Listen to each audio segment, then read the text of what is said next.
Kebenaran si cantik dinikahi Ferdy Sambo bikin Putri naik pitam. Jadi pertengkaran itu tanggal 21 Juni 2022.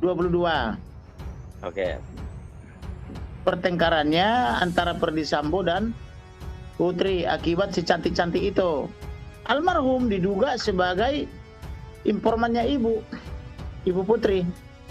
Maka dia diancam dibunuh. Maka pada saat itu dia menelepon kekasihnya melalui video call, meminta maaf dan mengatakan dia tidak mungkin lagi mengawini kekasihnya karena dia akan dibunuh.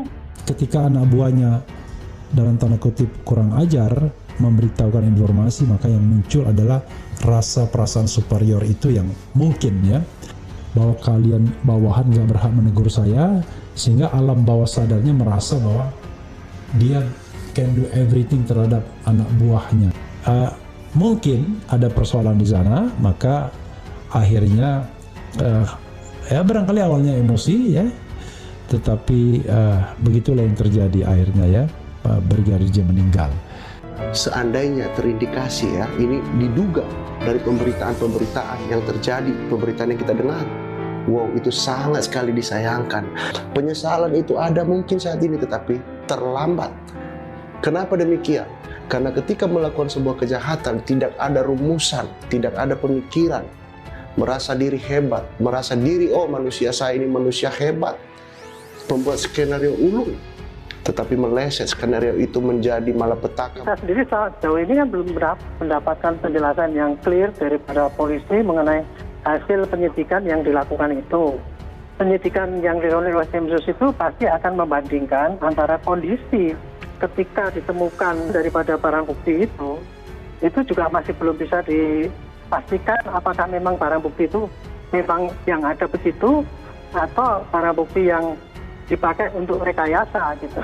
Tim sus ini benar-benar bekerja dengan profesional dalam arti segera membuka seterang-terang mungkin fakta terkait dengan menemukan luger itu di mana sekarang keberadaannya. Informasi ini juga saya sudah dengar dari pembicaraan antar ini ya, lembaga ya. Karena tidak bisa kami pastikan bahwa itu asat atau tidak, baru Komnas HAM beberapa hari yang lalu mengatakan bahwa ada dugaan keras dari antara 5 tersangka itu melakukan penembakan juga.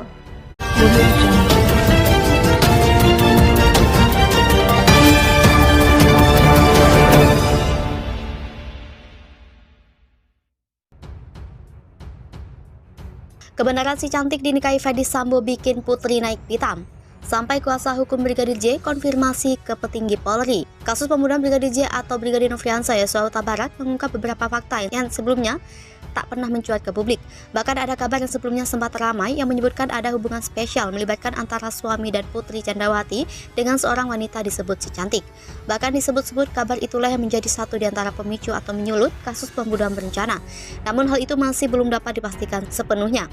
Hingga kini, kuasa hukum Brigadir J Komarudin Simanjuntak masih mempercayai bahwa alasan Brigadir J dibunuh karena telah membocorkan rahasia pribadi Sambo ke Putri Candrawati. Komarudin baru-baru ini kembali menyampaikan kalau Brigadir J telah memberitahu kepada Putri soal pernikahan gelap Ferdy Sambo dengan si cantik, entah siapa orangnya. Kabar pernikahan Ferdy Sambo dan si cantik diklaim Komarudin telah dilakukan konfirmasi dengan para petinggi Polri. Kabar pernikahan tersebut membuat Putri dan Sambo berseteru saat mereka berada di Magelang. Maka dari itu, Komarudin pun menyarankan supaya rohaniawan yang telah menikahkan tersebut ditangkap. Menurutnya hubungan gelap tersebut sudah tercium oleh Putri sejak tanggal 21 Juni 2022 lalu. Komarudin juga mengatakan alasan kenapa Sambo dan si cantik kabarnya melangsungkan pernikahan. Komarudin seolah yakin kalau motif pembunuhan sang jenderal terhadap ajudannya itu karena diduga ada orang ketiga. Baradae pun sebelumnya telah mengungkapkan fakta terbaru jelang penembakan terhadap Brigadir J yang terjadi di rumah dinas Kadif Propam Polri yang terletak di Jalan Duren 3, Pancoran, Jakarta Selatan. Baradae melalui kuasa hukumnya mengaku telah mengetahui rencana penembakan terhadap Brigadir J dari rumah pribadi Ferdy Sambo, Jalan Saguling 3, Jakarta Selatan. Roni Talapesi mengatakan ada fakta terbaru dari kliennya tersebut atau Baradae sempat berdoa setelah mendapat perintah dari sang jenderal. Kejadian itu dilakukan sebelum mereka berangkat ke rumah dinas. Roni pun turut menjelaskan kalau Baradae terkejut ketika mendengar perintah yang disampaikan oleh seniornya Bribka RR. Bahkan Roni turut menampik dugaan terkait Baradae yang menghubungi seseorang sebelum berangkat ke TKP. Tak lagi percaya dengan penyidik polisi, Komarudin minta penyidik diganti dari TNI. Beredar narasi adanya upaya penyelamatan perwira Polri dalam kasus pembunuhan Brigadir J. Dugaan itu dijelaskan kuasa hukum keluarga Brigadir J, Komarudin Simanjuntak. Secara gamblang, dia mengatakan ada dua sosok perwira Polri yang akan diselamatkan, yakni mantan Kapolres Jakarta Selatan, Kombes Pol Budi Hadi Susianto, dan Kasat Reskrim Polres Jakarta Selatan, AKBP Ridwan Soplanit. Kedua nama itu disebut Komarudin masuk dalam upaya penyelamatan. Komarudin mengatakan upaya penyelamatan dilakukan dalam konteks tak ditetapkannya mereka sebagai tersangka. Hal itu merujuk dalam kasus pembunuhan Brigadir J. Komarudin mengaku pernyataan tersebut diperoleh dari intelijen. Komarudin pun mencontohkan sosok lain yang diselamatkan dari keterlibatan dalam kasus ini. Ia menyebut ada personil dari Provos berinisial S dan hingga kini belum jadi tersangka. Padahal menurut Komarudin, personil itu disebut sebagai orang yang mengambil kartu ATM, ponsel, laptop, dan barang lainnya milik Brigadir J. Atas dasar ini, Komarudin meminta agar penyidik diganti dari TNI. Viral diduga rekaman suara Fedy Sambo dan Nikita Mirzani, aduh bang, asikku nggak keluar. Kasus Fedy Sambo sebagai tersangka pembunuhan berencana terhadap Brigadir J masih terus bergulir hingga 2 bulan lamanya. Belum kelar kasusnya, kini tersebar pesan suara diduga Fedy Sambo dengan artis Nikita Mirzani membahas soal pasal kekerasan dalam rumah tangga. Pesan singkat dalam bentuk rekaman suara tersebut belakangan viral di media sosial Instagram maupun TikTok. Rekaman dan isi chat diduga dilakukan Fedy Sambo dan Nikita Mirzani itu dibagikan oleh pengguna akun TikTok @daushmh2. Dalam video yang berisi gambar Fedy Sambo dan Nikita Mirzani memperdengarkan bukti rekaman suara yang diduga dilakukan oleh keduanya. Percakapan dalam video tersebut mengenai seputar pasal KDRT, di mana bintang film Komik 8 ini mengadu soal kasusnya yang jadi tersangka. Kemudian, perempuan berusia 36 tahun ini mengeluhkan soal kasus KDRT yang menimpalnya. Sekarang diketahui pula bahwa Nikita Mirzani memang pernah melakukan KDRT dan penganiayaan terhadap mantan suaminya di Pulatif. Nikita pun melanjutkan curhatannya, ia bahkan bercerita kalau dirinya sempat tidak bisa mengeluarkan ASI untuk anaknya waktu itu sampai kasusnya tersebut.